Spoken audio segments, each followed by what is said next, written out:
There are names that echo with a lost magnificence. Babylon is one of them. We picture walls wide enough for chariots, bright blue gates guarded by impossible creatures, and gardens that hung in the air.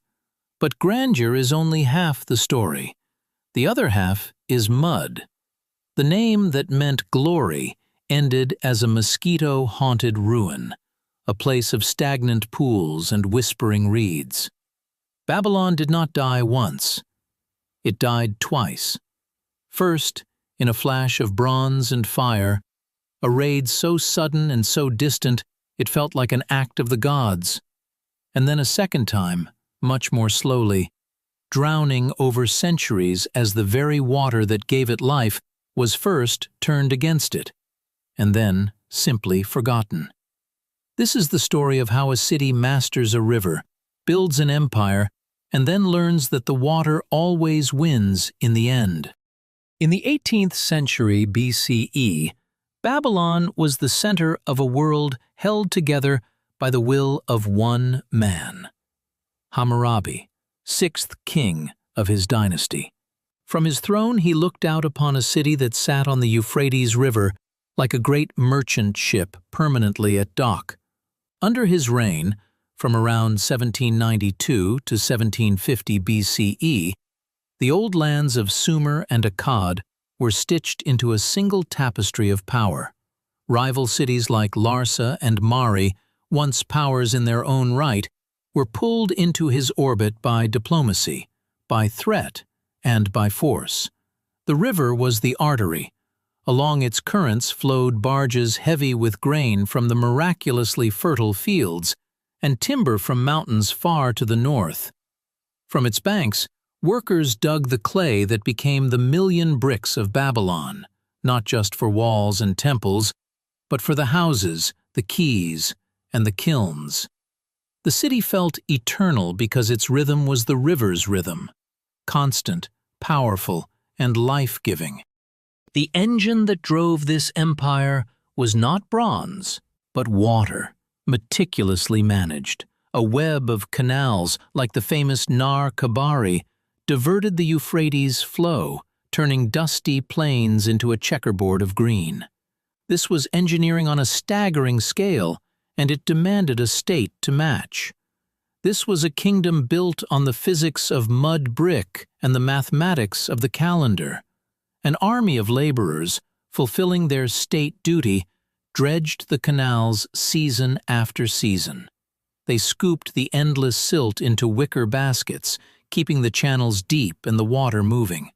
If they stopped, the empire choked. Fields would parch, or just as bad, turn to swamp. A surviving letter from Hammurabi himself shows the system in action. He writes to an official, demanding a silted canal be cleared and threatening penalties for any work gang that slacks off. This was justice, not in a lofty court, but in a muddy ditch with a deadline. It was the simple, brutal truth of the state. Move the water on time, or the year is lost. Today, we remember Hammurabi for his laws. They are preserved on a monument of black basalt, over 2 meters tall. At its top, the king stands in reverence before the seated sun god, the dispenser of justice. Below them, inscribed in dense cuneiform, are 282 edicts. They cover everything from false accusations and agricultural theft to medical fees, and, crucially, the proper maintenance of irrigation canals. But this was not a law code in our sense. No judge consulted it to pass sentence.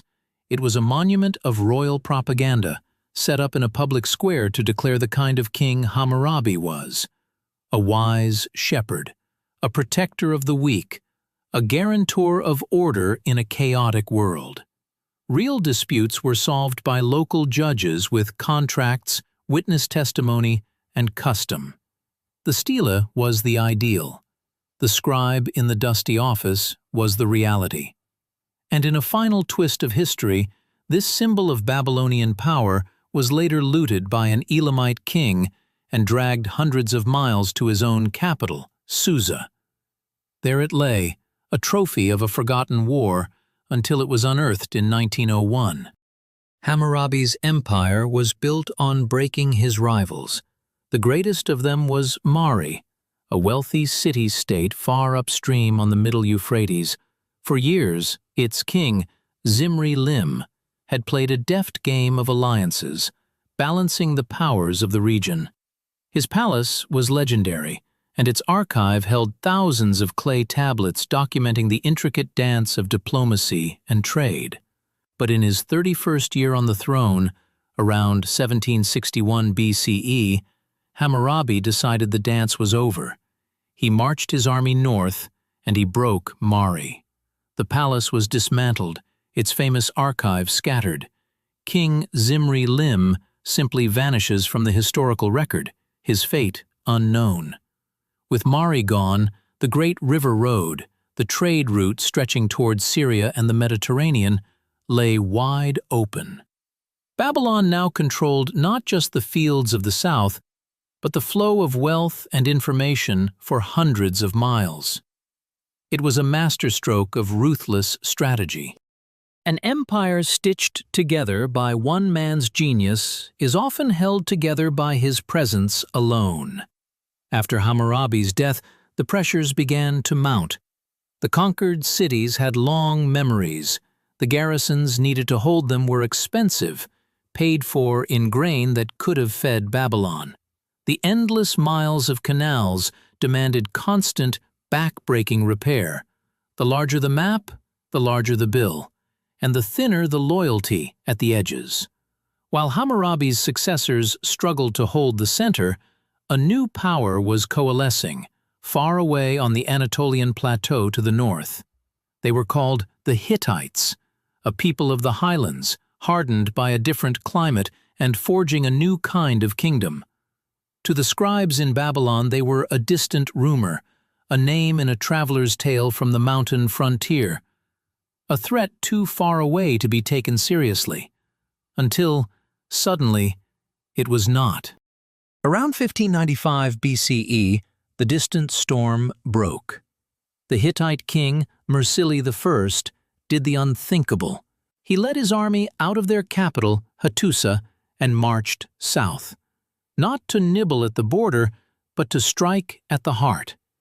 It was a journey of more than 1,000 kilometers, a lightning raid across hostile territory that no Mesopotamian court could have anticipated. The Hittite army appeared before Babylon's walls like an apparition. They stormed the city, smashed its defenses, and plundered its temples and palaces. And then, as quickly as they came, they left. They seized the cult statues of Babylon's chief gods, took all the royal treasure they could carry, and vanished back into the north. They did not stay to rule. It was a hit and run on an imperial scale. In a single, shocking campaign, the great dynasty of Hammurabi was extinguished, not by a jealous neighbor, but by a stranger from 1,000 kilometers away who simply kicked in the door, took the valuables, and went home. The Hittite raid left a power vacuum. Into this void stepped another people, the Kassites, a group from the Zagros Mountains. For centuries, they ruled Babylon. This was not an age of glorious conquest, but one of slow rebuilding and quiet consolidation. They adopted the culture of the land they now ruled, its gods, its language, its scribal traditions. They repaired the canals, restored the temples, and brought a long period of stability. Babylon was no longer the fierce predator it had been under Hammurabi, but it remained a venerable center of culture and religion, a prize to be respected. The city healed. The scar from the Hittite raid was plastered over. The rhythm of the river and the fields returned, setting the stage for Babylon's second and even more spectacular life. Centuries passed, the Kassites faded, and to the north, a new, far more formidable power arose, Assyria. For generations, The relationship between Assyria and Babylon was that of a contentious family. They shared gods, language, and culture. Assyrian kings revered Babylon as the ancient, holy mother city, but they also demanded its absolute obedience. Babylon, proud and prestigious, chafed under the Assyrian yoke, seeing its northern cousins as brutish upstarts. This tension defined the era. Babylon would rebel, trusting in its walls and its gods. The Assyrian army would march south.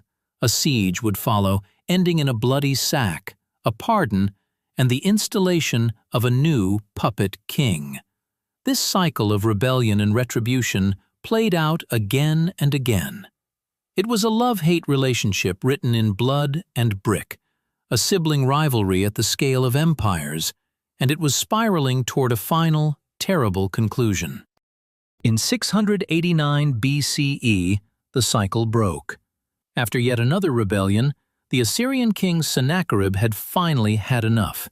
He decided that Babylon would not be punished, it would be erased.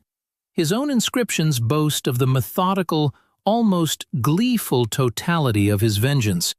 He claims he tore the city down, brick by brick, from its temples to its houses. He smashed its statues. And then he committed the ultimate act of desecration. He engineered the city's own lifeblood against it, diverting canals to send the Arak-II Canal's waters flooding through the ruins. "I made its destruction more complete than that by a flood," he wrote, "that in days to come the site of that city might not be found." Archaeology confirms a horizon of utter devastation at this date. Sennacherib's goal was not just to destroy a city, but to salt the earth with mud and water, to turn the world's most famous metropolis back into the primeval swamp from which it had been raised. For a time, he succeeded. But a place like Babylon cannot be erased so easily. The curse did not hold. Sennacherib's own son, Esarhaddon, began the painstaking work of rebuilding in the 680s. He saw his father's act as a sacrilege that had angered the gods. And in the next generation, under Nebuchadnezzar II, from 605 to 562 BCE, Babylon rose again to a splendor that surpassed anything that had come before. This was the Babylon of legend. Its outer walls were monuments of engineering. At its heart was the magnificent Ishtar Gate, covered in brilliant blue glazed bricks and decorated with some 575 reliefs of bulls and Mushushu dragons marching in silent, gleaming ranks. This gate opened onto the processional way, a sacred road flanked by walls adorned with another 120 striding lions in glazed relief.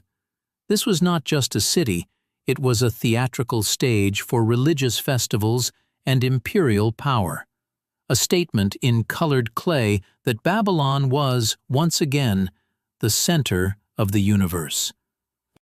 This new glory, however, was mortal. The city's fate was sealed not by another army, but by a slow, inexorable decay. When Alexander the Great took the city in 331 BCE, it was still magnificent. He planned great works to restore its harbor and dredge the silting canals of the Euphrates, recognizing that the city's health depended on its waterworks. But in 323 BCE, he died, in Babylon itself, and his plans died with him. His successor, Seleucus, made a fateful choice. Around 305 BCE, he founded a new capital, Seleucia on the Tigris. Commerce, administration, and people followed. Babylon was no longer the heart of power. With no central authority to manage the vast network of canals, the slow work of entropy took over. Channels clogged with silt. The Euphrates began to shift its course. Fields that once fed an empire reverted to marshland. Stagnant water bred mosquitoes and, likely, disease. The slow drowning had begun.